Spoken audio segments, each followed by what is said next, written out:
নমস্কার, দুপুর 12টা খবর দিনভর নিয়ে আমি অতনু রয়েছি আপনার সঙ্গে।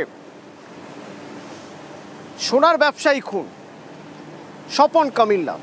এই স্বপন কামিল্লাকে খুন করা হয়েছে পিটিএ, এই অভিযোগ তার পরিবার অভিযোগ করছে রাজগঞ্জের বিডিও প্রশান্ত বর্মন পিটিএ খুন করেছে লোকজন নিয়ে এসে। কোথায় হয়েছে এই ঘটনা? একের পর এক তথ্য বেরোচ্ছে পুলিশের কাছ থেকে, একের পর এক তথ্য বেরোচ্ছে, যে তথ্যগুলো তদন্তে পুলিশকে অনেকটাই এগিয়ে দিয়েছে। বলা হচ্ছে রাজগঞ্জের বিডিওর নিউ টাউনে যে বিল্ডিং, সেই বিল্ডিংয়েই পিটিয়ে মারা হয়েছে স্বপন কামিল্লাকে। সেই তথ্য পুলিশের কাছে রয়েছে।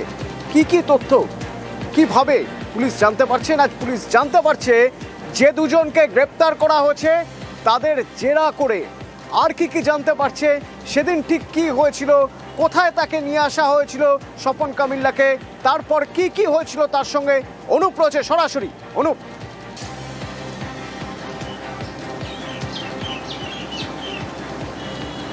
তো স্বর্ণ ব্যবসায়ী খুনের ঘটনা, সেই খুনের ঘটনা দুজনকে ইতিমধ্যে গ্রেপ্তার করা হয়েছে এবং দুজনকে দীর্ঘ যে জিজ্ঞাসাবাদ, সেই পুলিশের জিজ্ঞাসাবাদে দুজনেরই স্বীকারোক্তি কিন্তু এমনটা বলা চলে যে গোটা যে খুনের ঘটনা, অর্থাৎ যে পিটিএ মারার ঘটনা, পিটিএ খুন করার ঘটনা একেবারে বিডিও যে এবি ব্লকের ফ্ল্যাট, সেই ফ্ল্যাটের দ্বিতীয় তলে হয়েছিল এবং সেখানেই কিন্তু একেবারে তাকে পিটিএ মারা হয়েছিল।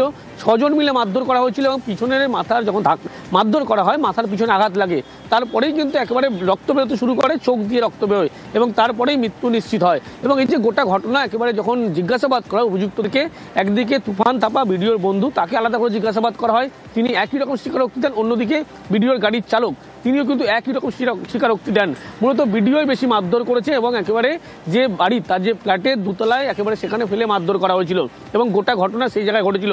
এর পরবর্তী ক্ষেত্রে যখন সংজ্ঞাহীন হয়ে পড়ে, মৃত্যু নিশ্চিত হয়, তারপরেই কিন্তু একতলায় টেনে নামানো হয়।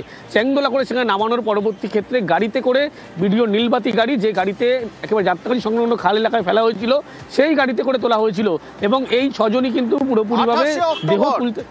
28 অক্টোবর 6 জন মিলে পিটিএ মেরে ফেলল স্বপন কামিল্লাকে।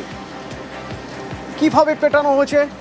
রাজগঞ্জের বিডিও প্রশান্ত বর্মন নাকি বেল্ট খুলে মেরেছেন, বেধড়ক লাথি চড় ঘুষি, মাথার পিছনে মার, চোখ দিয়ে রক্ত বেরিয়ে এসেছিল নাকি।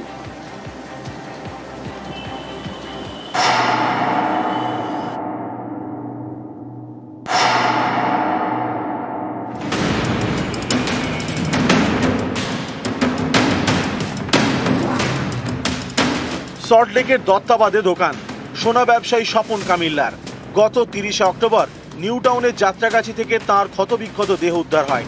পরিবার খুনের অভিযোগ করেছে জলপাইগুড়ির রাজগঞ্জের বিডিও প্রশান্ত বর্মনের বিরুদ্ধে। এই ঘটনায় শনিবার বিডিওর গাড়ি চালক রাজু ঢালি এবং বিডিও ঘনিষ্ঠ ঠিকাদার তুফান থাপাকে গ্রেপ্তার করে পুলিশ।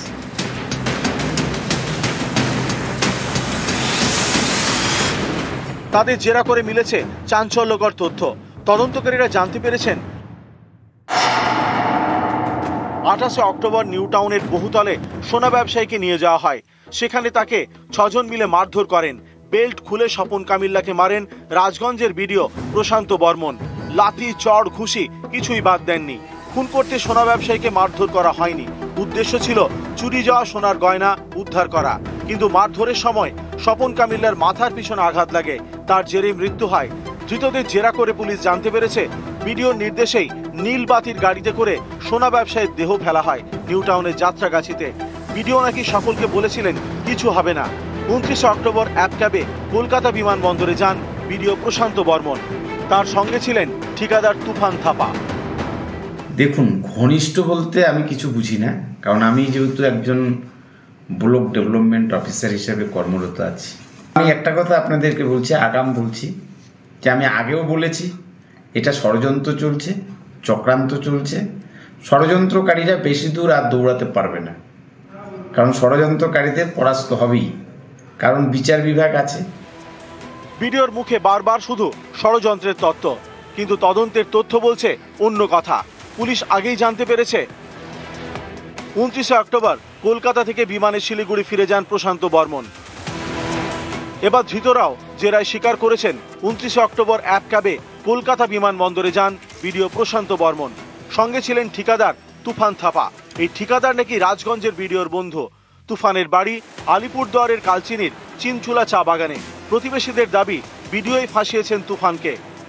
हम लोग तो छोटे से देखा है उसको, तूफान को, जो ऐसा काम करते हुए आज तक नहीं सुना। किसी ने फंसाया होगा शायद इसको, वो किसका साथ में आप क्या क्या काम करते हो उसको तो बड़ा बड़ा आदमी कॉन्ट्रैक्टर सब है, एक किसके साथ में काम करते हो सबको तो हमको उतना मालूम नहीं है।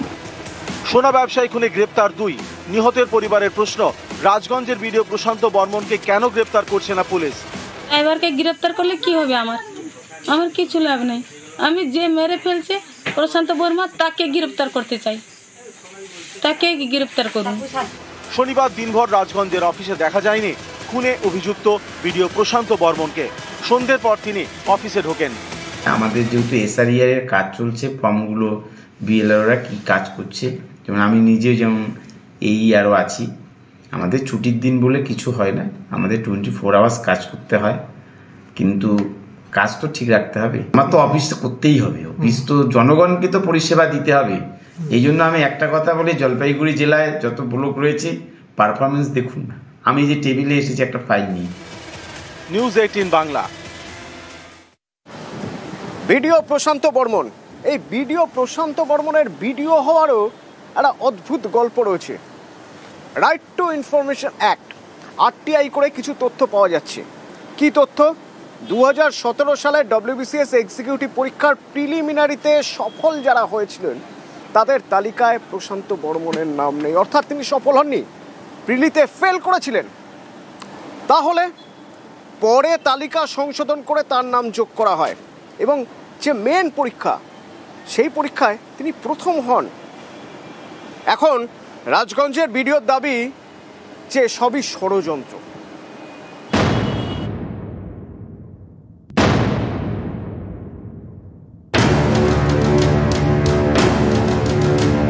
প্রশান্ত বর্মন জলপাইগুড়ির রাজগঞ্জের বিডিও। তার বিরুদ্ধে সোনা ব্যবসায়ীকে খুনের অভিযোগ করেছে নিহতের পরিবার। এখানেই শেষ নয়, তার চাকরি নিয়েও গুরুতর অভিযোগ। এই দেখুন, এটা WBCS এক্সিকিউটিভ পরীক্ষার 2017 সালের মেরিট লিস্ট। প্রথম নাম প্রশান্ত বর্মন, অর্থাৎ তিনি WBCS পরীক্ষায় ফার্স্ট। এই নিয়ে RTI করা হয়, তৈরি হয় বিতর্ক। RTI করে পাওয়া জবাব এখন প্রকাশ্যে এসেছে। 2017 সালের WBCS এক্সিকিউটিভ পরীক্ষায় সফলদের তালিকা পাবলিক সার্ভিস কমিশনের ওয়েবসাইটে দেওয়া হয়। 2017 সালের 13 এপ্রিল ওয়েবসাইটে লিস্ট প্রকাশ করা হয়। প্রশান্ত বর্মনের রোল নাম্বার 1700353 সফলদের তালিকায় ছিল না। রোল নাম্বার 1700333 এর পরে যে রোল নাম্বারটি ছিল সেটি 1700375। 2017 সালের 21 এপ্রিল সফলদের তালিকার একটি সংশোধনী প্রকাশ করে পাবলিক সার্ভিস কমিশন। সংশোধনীতে প্রশান্ত বর্মনের রোল নাম্বার 1700353 যুক্ত হয়। কিভাবে রোল নাম্বারটি সফলদের তালিকায় ঢুকলো তার কোনো নথি কমিশন খুঁজে পায়নি।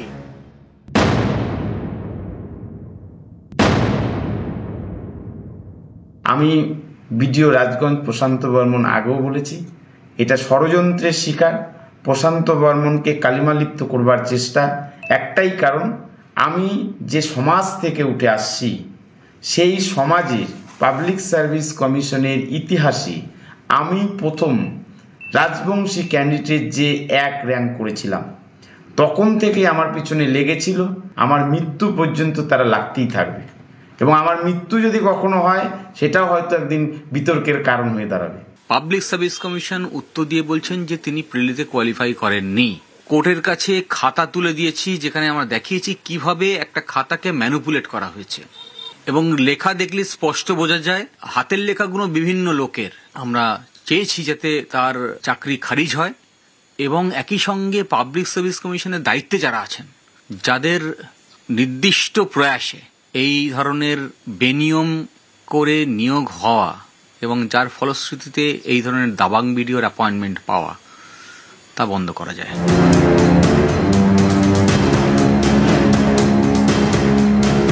নিউজ 18 বাংলা। প্রথম যখন স্বপন কামিল্লার পরিবার খুনের অভিযোগ করে এই প্রশান্ত বর্মনের বিরুদ্ধে, তিনি বলেন তিনি রাজবংশী, তিনি এমন এক সমাজ থেকে উঠে এসেছেন, তার উঠে আসা, তার উত্থান কেউ দেখতে পারে না বলে ষড়যন্ত্র হচ্ছে, রাজবংশী তাস খেলছেন।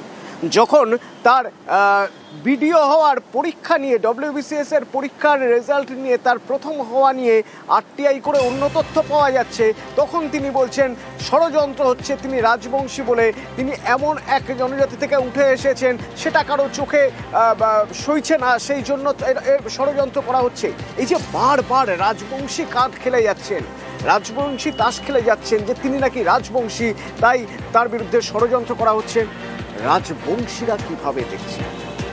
জলপাইগুড়ির যিনি সাংসদ, তিনিও তো রাজবংশী চিকিৎসক, তিনি বা কিভাবে দেখছেন? আর এই যে পঞ্চানন বর্মা সমিতি, সেই সমিতির লোকজন, তারা যারা সদস্য রয়েছেন, যারা চেয়ারম্যান রয়েছেন, তারাই বা কিভাবে দেখছেন? শান্তনু রয়েছেন জলপাইগুড়ি থেকে সরাসরি আমার সঙ্গে। শান্তনু, বারবার তিনি বলে যাচ্ছেন তিনি রাজবংশী, সেই জন্য সমাজে তাকে হেনস্থা করা হচ্ছে, ষড়যন্ত্র করা হচ্ছে। এই যে রাজবংশী কার্ড খেলছেন তিনি, রাজবংশীরা কিভাবে দেখছেন?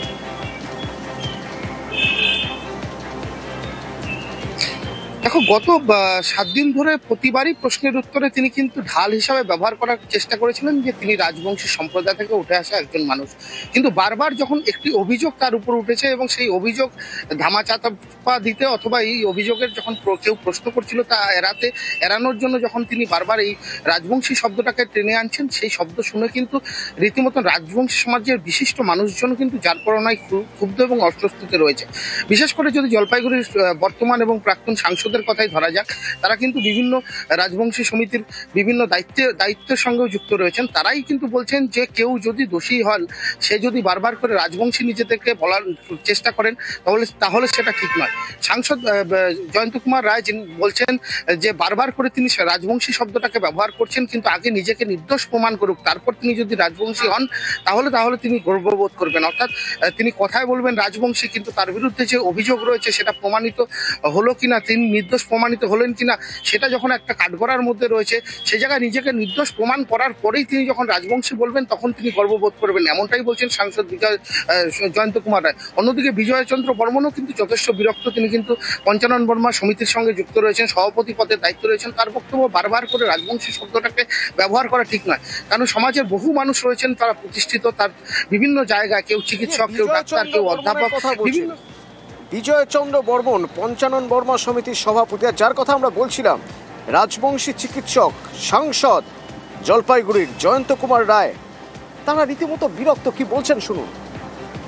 যে উনি নিজেকে নির্দোষ প্রমাণিত করুন, না হলে যেন যদি দোষী প্রমাণিত হয় তখন যেন রাজবংশী পরিচয়টা না দেয়, কারণ চোরের কোনো জাত হয় না। চোরের তাহলে কি রাজবংশী যে কথাটা বলছে বারংবার করে, এটা কি রাজবংশীদের জন্য একটা মানে হিতে বিপরীত হচ্ছে? যদি খারাপ মানুষ হয় সেটা সে রাজবংশীরও কলঙ্ক। প্রশান্ত বর্মন রাজবংশী ভিডিও তার নানা রকম অসামাজিক কাজের সঙ্গে যুক্ত হয়ে পড়েছে বলে আমরা দেখেছি। রাজবংশী সম্প্রদায়ের মানুষ হিসেবে আমি বলবো আর কি, শুধু রাজবংশী বললে তো হবে না, নিজেকেও সাবধানে কাজ করতে হবে, সতর্কতার সঙ্গে কাজ করতে হবে। যেহেতু প্রশাসনের একটা ভালো জায়গায় আছেন, সেই জায়গায় তাকে সমাজের কথা চিন্তা করেও কাজ করতে হবে। তবে যে ঘটনাটা শুনেছি, তো একজন ভিডিওর পক্ষে এই কাজটা কতটুকু করা সম্ভব আমি বলতে পারবো না, তবে যুক্ত থাকলে নিশ্চয়ই তার শাস্তি পাওয়া উচিত আর কি। ব্রেকের আগে আপনাদের সিউড়ির গোপালপুরের খবর বলছিলাম, যেখানে দুই গোষ্ঠীর মধ্যে মারামারি কোন পর্যায়ে পৌঁছে গেছে একবার দেখুন।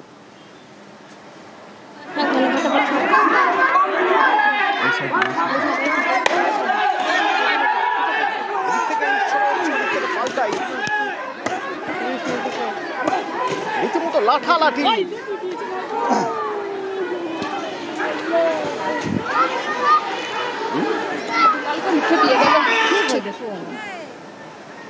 কিন্তু কি নিয়ে, কেন?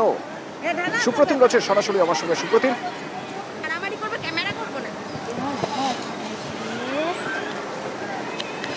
একদমই দেখো, যে একটু আগে যে সংঘর্ষের ছবি আমরা দেখালাম সেটা হচ্ছে শিউড়ি 2 নম্বর ব্লকের গোপালপুর। হচ্ছে যে এক পক্ষ হচ্ছে অনুব্রত মন্ডলের অনুগামী এবং অপর পক্ষ হচ্ছে কাজল থেকে অনুগামী।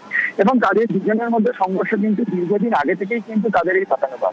এবং তোমাকে বলে রাখি, শিউরি 2 নম্বর ব্লকে যে তৃণমূলের জ্যোতিরঙ্গ চলে আসছিল, তার কিন্তু গতকাল সন্ধ্যাবেলা একটি ইস্যুকে আনা হয়েছিল এবং এসআইআরকে ইস্যু করে কিন্তু তৃণমূলের যে বিপক্ষ আছে তারা কিন্তু একই মঞ্চে তারা একসঙ্গে ছিল এবং সেখান থেকে তারা অন্যান্য কর্মীদের সেখান থেকে তারা বার্তা দিয়েছিলেন যে আর গোষ্ঠীদ্বন্দ্ব নয়, এবার তারা একসঙ্গে চলবে।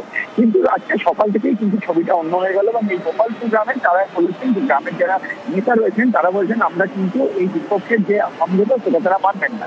সেই নিয়ে কিন্তু সংঘর্ষের সূত্রপাত, কথা কাটাকাটি, বেশ কয়েকটি বাড়িতে ভাঙচুর হয়, ইট ছোড়াছুড়ি হয়। সেই থানার পুলিশ যায়, পরিস্থিতি নিয়ন্ত্রণে আছে। তবে এই মুহূর্তে কিন্তু গ্রামের পরিস্থিতি স্বাভাবিক রয়েছে। গ্রাম থেকে অনেকে পালিয়ে গিয়েছেন এবং পুলিশ বেশ কয়েকজনকে আটক করেছে।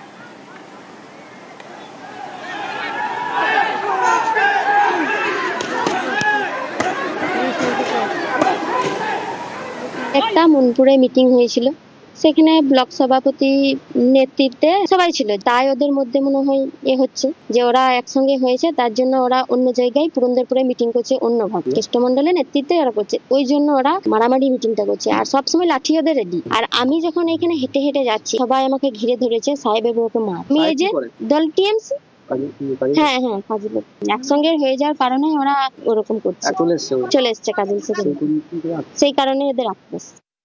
আমার ছেলে সকালে কাজে বেরিয়েছিল, দিলীপের বড় ছেলে সাহেব আর যুবার বড় ছেলে রাকেশ, ছোট ছেলে, ওরা দুজনাতে নাকি ওকে পুকুরে জলে ঠেলে ফেলে দেয়। মারধর কেন করছে ওরা বলতে পারবে, আমি তো ছিলাম না। আপনি কোন দল করেন? আমি অনুব্রত দল করি। কালকে কি মনপুরে যাননি বলে কি আক্রোশ? না, আমরা তখন ধান কাটার সময় কোথাও মিটিং ছেলে যায় না, পুলিশ আমাকে বাড়ি থেকে নিয়ে এলো।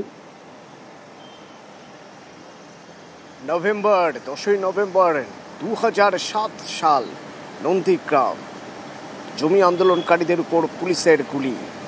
সেই দিন স্মরণে রেখে নন্দীগ্রাম দিবস পালন করা হয়। নন্দীগ্রাম দিবস আজ সোশ্যাল মিডিয়ায় শহীদ স্মরণ করলেন নন্দীগ্রাম দিবসে।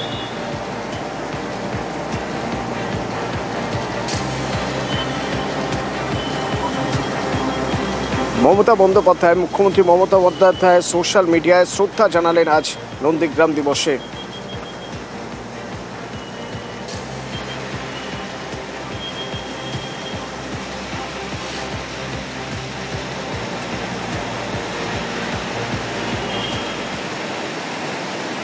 নন্দীগ্রামে শহীদ স্মরণে রাজ্যের বিরোধী দলনেতা শুভেন্দু অধিকারী। দেখালি থেকে শহীদ বেদি পর্যন্ত মিছিল এবং শহীদ বেদি থেকে এই তৃণমূলকে নিশানা।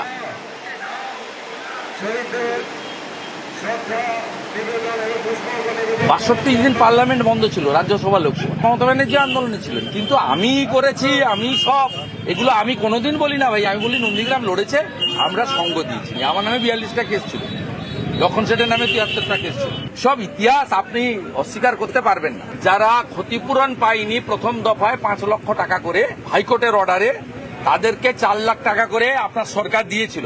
4 জন আমার সঙ্গে বিজেপিতে গেছিল বলে তাদেরকে টাকা দেননি। আমি 3 বছর ধরে 20,000 30,000 করে করে এই 4 জনকে 16 লক্ষ টাকা আমি দিয়েছি। আমি পরিষ্কার বলে যাই, আসল পরিবর্তন 11তে হয়নি। আমরা স্বীকার করি আমরা ভুল করেছি, জনগণকে নিয়ে আমরাই আসল পরিবর্তন আনবো।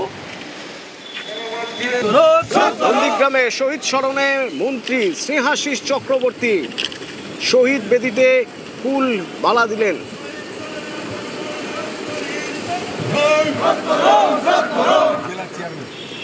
এবারে মাল্যদান করছেন আবার এবং নন্দীগ্রাম দিবসে সিপিআইএম আর বিজেপিকে একযোগে নিশানা করলেন অভিষেক বন্দ্যোপাধ্যায়। বলছেন যে আগে হারমাত ছিল, গতকালের হারমাতরা এখন জল্লাদে পরিণত হয়েছে। বামেরা বৈজ্ঞানিক রিগিং করত আর বিজেপি সাইলেন্ট ইনভিজিবল রিগিং করে তোপ দাগলেন অভিষেক বন্দ্যোপাধ্যায়। দেবজিৎ সরকার রয়েছেন বিজেপি নেতা আমার সঙ্গে। দেবজিৎ দা, সিপিএম আর বিজেপিকে একসঙ্গে নিশানা করে নন্দীগ্রাম দিবসের দিনে অভিষেক বন্দ্যোপাধ্যায় বলছেন গতকালের হারমাদরা আজ জল্লাদ হয়েছে। কি বলবেন? উনি নতুন কি বললেন? শুধু রাজনীতি মিডিল গ্রাম ব্রেক কত তাড়াতাড়ি হয় না, তার একটা পদ্ধতি আছে। বামেদের থেকে বিজেপি কোনোদিনই ক্ষমতায় আসেনি, বামেদের থেকে ক্ষমতা এসেছে তৃণমূল। বামেদের হারমাস যদি তৃণমূলের জাতি পড়ে জল্লাদে পরিণত হয় এবং মানুষ তা হারে হারে বুঝতে পারছেন, তার সঙ্গে বিজেপির কোনো সম্পর্ক নেই। দু একটা ইংরেজিতে শব্দ বলে দিলেই খুব বুদ্ধিমান কিংবা খুব শিক্ষিত কিংবা খুব বিজ্ঞানসম্মত কিছু বললেন তা তো হয় না। ইনভিজিবল রিগিং এইসব কথাবার্তা বলে নিজেকে হাস্যাস্পদ প্রমাণিত করছেন। কিসের রিগিং? মৃত ভোটারের নাম। এই যে উনি আবার লিখছেন, বলছেন যে সাইলেন্ট ইনভিজিবল রিগিং করে বিজেপি। দেখুন, উনি তো বিদ্যাসাগর বা রামমোহন বা বঙ্কিমচন্দ্র কোনোটা নন যে ওনার কথার ভাব সম্প্রসারণ ভাবার্থ নিয়ে বসে 10 নম্বরের পরীক্ষা দেবো। এইসব নিয়ে ভাবার বাংলার মানুষের সময় নেই। বাংলার মানুষ জানে তৃণমূল কংগ্রেস এবং তাদের ক্যাপ্টেন ও সেনাপতি আরো কি সব জানো অভিষেক বাবু মৃত ভোটার, ভুয়ো ভোটার, ডাবল এন্ট্রিড ভোটার এবং বাংলাদেশি রোহিঙ্গা মুসলমান অনুপ্রবেশকারী ভোটার সবাইকে রেখে ভোটে জিততে চাইছেন। এসআইআর করেন কেন্দ্রীয় নির্বাচন কমিশন, সেটা করতে দিচ্ছেন না। বিজেপি তাকে সমর্থন করছে এই পদ্ধতিটিকে। এটাই হচ্ছে ঘটনা, বাংলার মানুষ জানেন। সেইটাতে অসুবিধা হচ্ছে বলে বোঝে পরাজয়ের আর্তনাদ। সে কি অভিষেক বাবু এত তাড়াতাড়ি হেরে গেলেন? এখনো তো ভোট দেরি আছে। এত তাড়াতাড়ি হেরে গেলেন, অদ্ভুত। ধন্যবাদ দেবজিৎ দা।